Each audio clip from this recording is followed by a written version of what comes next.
the prediction is volatility. Like either way you cut it, right? And volatility can be good and bad, right? And as events in the world happen, we can't control those events, but we can control our reactions to those events.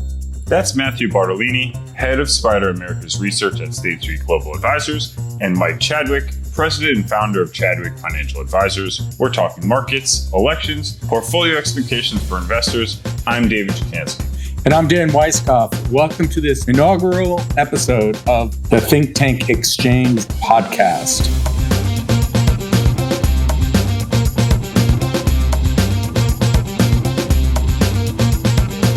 Hey, Dan. Hey, David. As you mentioned, this is the very first podcast episode for the ETF Think Tank Exchange and the very first for Toroso as well. Well, you know, when COVID broke, that was going to be a big problem globally.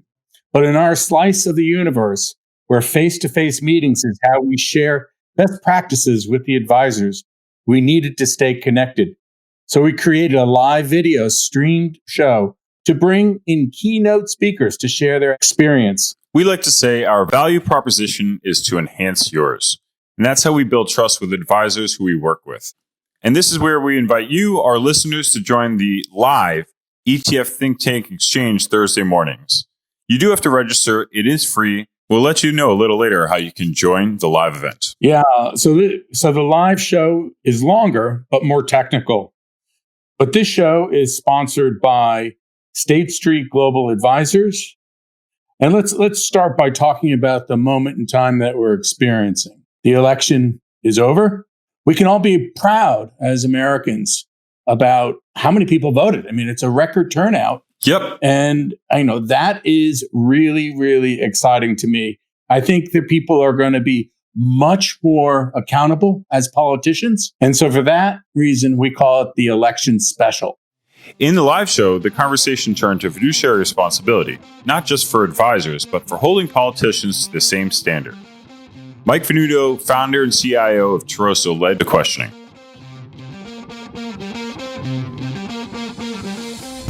You know, I don't know if most investors know the standards that both investment management and financial advisors are held to, right? Like for Matt to do a tweet, he's got to jump through 3 different hurdles and give a blood test. Right? Like every one of our emails are cataloged. Every one of our conflicts of interest are put onto a document, an ADV or a U4 or a U5. Everything we do, every one of our emails is stored. So we're held to these very, very, very high standards. What do you, Chadwick and Matt, think about in the future, a law that held politicians to the same conflicts of interest disclosures and fiduciary requirements that we all have to investors? Why don't we let Chadwick go first on this one? Because I know he can't wait. Oh, you have no idea. You hit a vein so deep, it's gushing blood. Bring it. But no, I've said for many, many years now, listen, every politician out there should have a bulletin board like we have the FINRA board, where if a consumer complains about them, it should be posted online for the world to see. And they should have to go through a whole hearing about what happened about that. Why is this the thing? But we don't have that. We don't have any of that. They can do whatever they want to do. They can talk about nonsensical strategies where they give away the farm and there's no economic benefit to anyone except they get some control. And that's all okay. It is the epic double standard that just has to be fixed. I mean, it bugs me so much. I've thought about opening a foundation just to kind of make that thing happen and push it forward. I think we'd have a lot of traction in our industry about pushing that forward if we really had an incentive to make it go.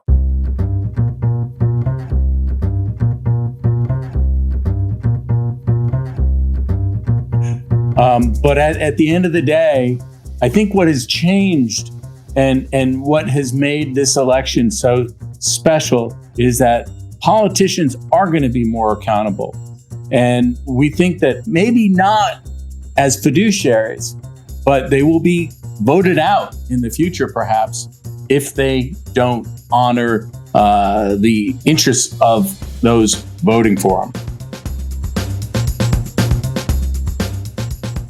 You know, the communication is really the key, because I've had clients in the last couple of months who are truly upset about this.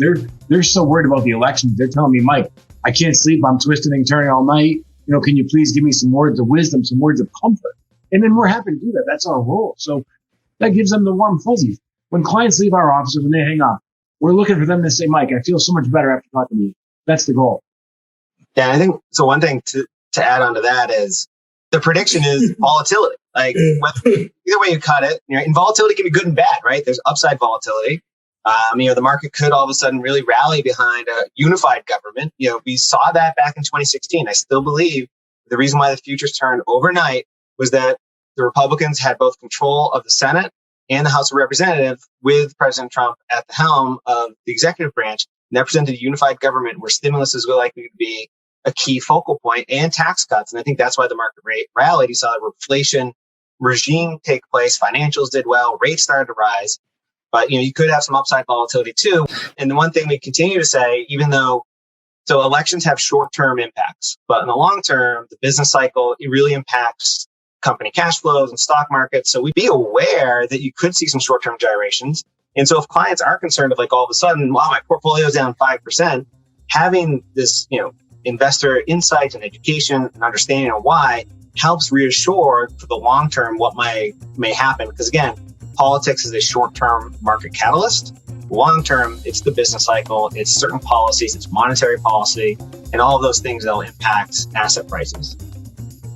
Yeah, I think Matt pointed out that you got to focus on the business cycle more than the election. And while clients will always, unfortunately, highlight the high of the market, the key is to stay consistent with your process and make sure that you're aligned with your goals. And Matt keeps them very focused on that, which is very important, but hard to do. And as all things with U.S. markets, the next conversation turns towards debt. So a lot of our election-related investment insights has been focused on the different policies at play, and we really left out monetary policy because it's largely going to be unaffected. But I think there is some sort of tangential cases to be made on the leadership. I agree with most of what Matt's saying, and we think a lot about this, guys. We think a lot about the levels of debt out there, and the fact that the Feds have been activist Feds across the globe now for years is really a scary concept. I mean, this, you talk about Japan. Japan's buying ETFs. I mean, this is nuts. That is not the Fed's job, and we really wonder that at what point do these crazy Fed activities just lose control of financial markets? I mean, I remember very clearly about 10 years ago in 2011 when Greece was coming unglued and we figured, all hell's going to break loose and the euro falls apart, and it didn't because the global central banks just printed a pile of money and they said, we're going to guarantee everything and backstop it all. There's a notion in our business when no one thing can fail, everything has failed. And I wonder, how far away are we from that? I mean, who's the next shoe to drop? It's probably China. They're a train wreck, government wise, but let's face it, even America, we may be the cleanest dirty shirt in the room, but I certainly am not proud of the behavior of our governing bodies, Fed included. So monetary policy, as a result of having really no fiscal policy to support the economy, has created asset inflation and income inequality. Now, when we think about fiscal stimulus, the big part is, right, so we could have infrastructure spending. But are we just going to be building bridges that no one drives on, right? There's this, old story of Japan building these gigantic bridges, and it really doesn't create sustainable organic growth. And if you look at, this is no comment on taxes, but you look what happened when we had tax cuts, right? That created a sugar rush within the markets. It led to asset inflation. We had an uptick inflation. But then prior to even COVID-19, we had 5 out of the last 6 quarters had negative earnings growth for these companies. It didn't manifest itself into the real economy. So what really needs to happen is you create sustainable organic growth in your economy to foster long-term growth, and then you eat away your debt load. We'll be right back. And when we are, we'll talk about practical applications of what you just heard. Here's how you can join the live ETF exchange. The Think Tank Exchange provides a forum between investment managers and financial advisors. The concept is to translate financial thought leadership and practice management into actionable ideas in real-world scenarios. Each conversation is moderated by portfolio managers and influencers from the ETF Think Tank. To join a live Think Tank Exchange show, follow ETF Think Tank on LinkedIn or enter the handle at ETF Think Tank on Twitter.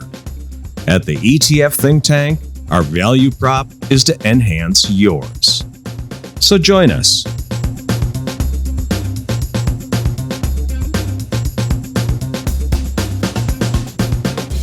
How do you take this story of, hey, we're in this crazy debt cycle and our children are going to be bankrupt, and give that to an advisor who's really worried about, retiring in 6 years or something like that?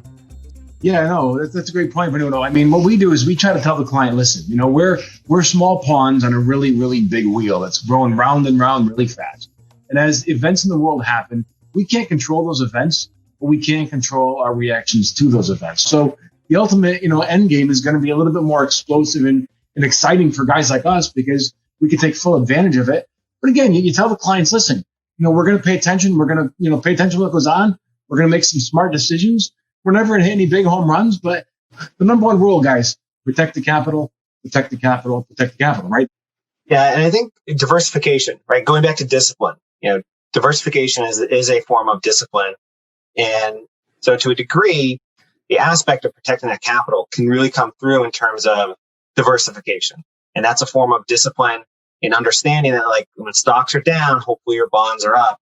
And that can offer some, potential benefits in the long term and not eat away at all the capital. But it takes a lot of discipline to own something that's just going to be, potentially lower for longer. Quick intro on me. I'm Michael Guy, a portfolio manager here at Toroso Investments.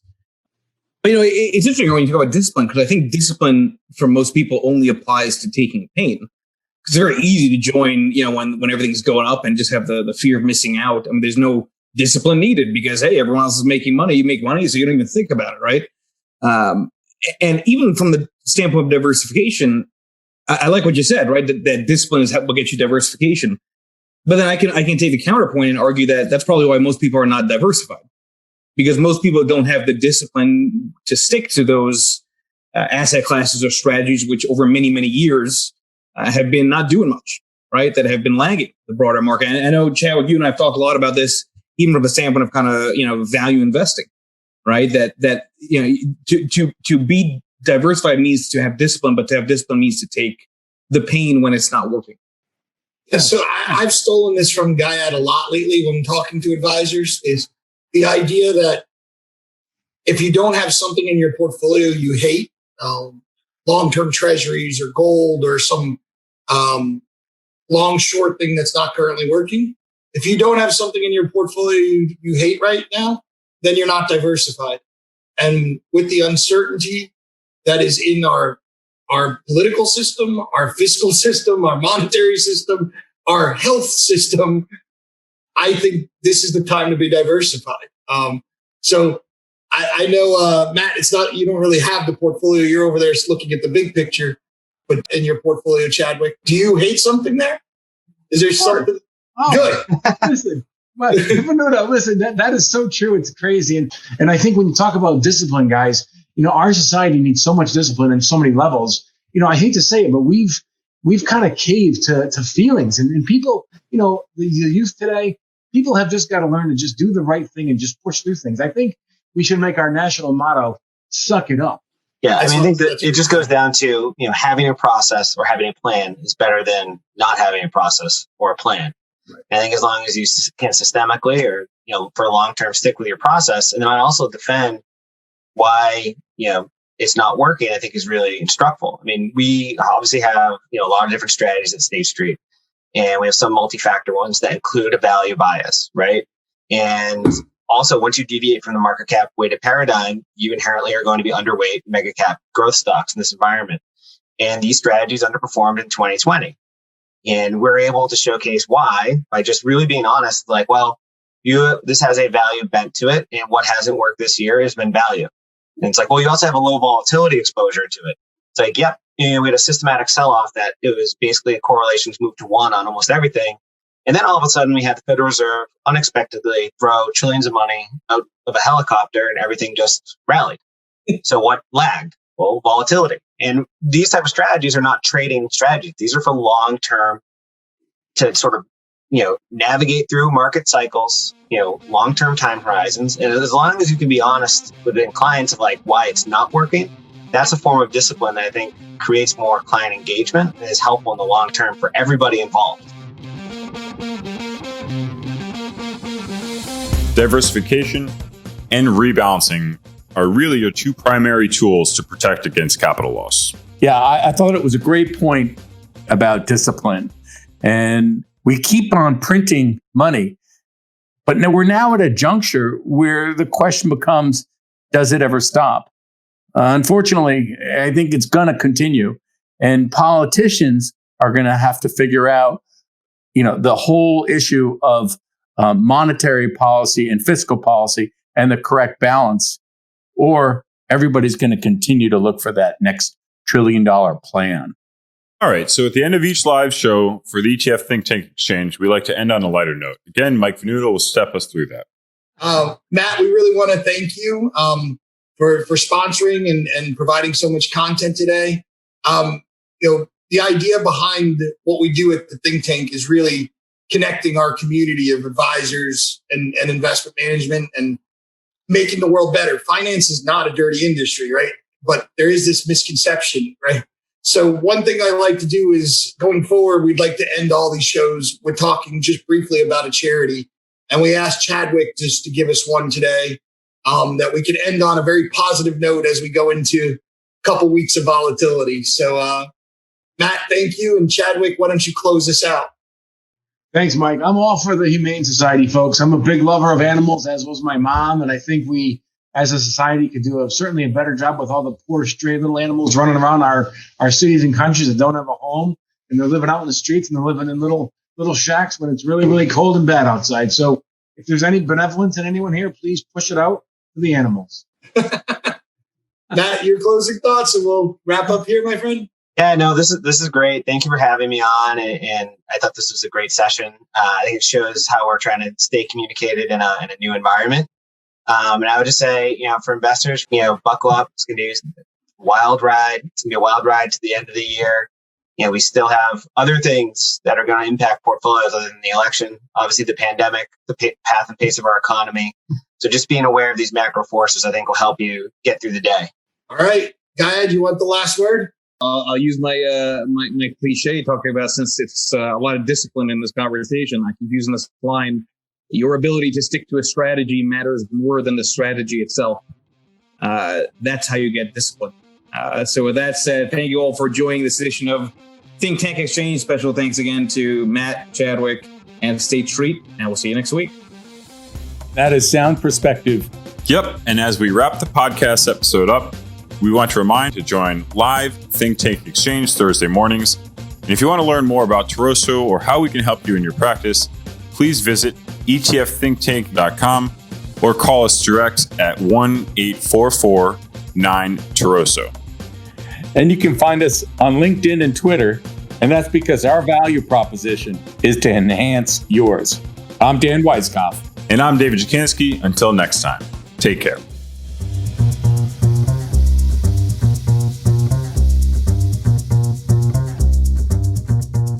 The views and opinions expressed during this event are those of the participants and do not necessarily reflect the views of the sponsor or organizer. Information set forth during this event has been obtained or derived from sources believed by the participants to be reliable.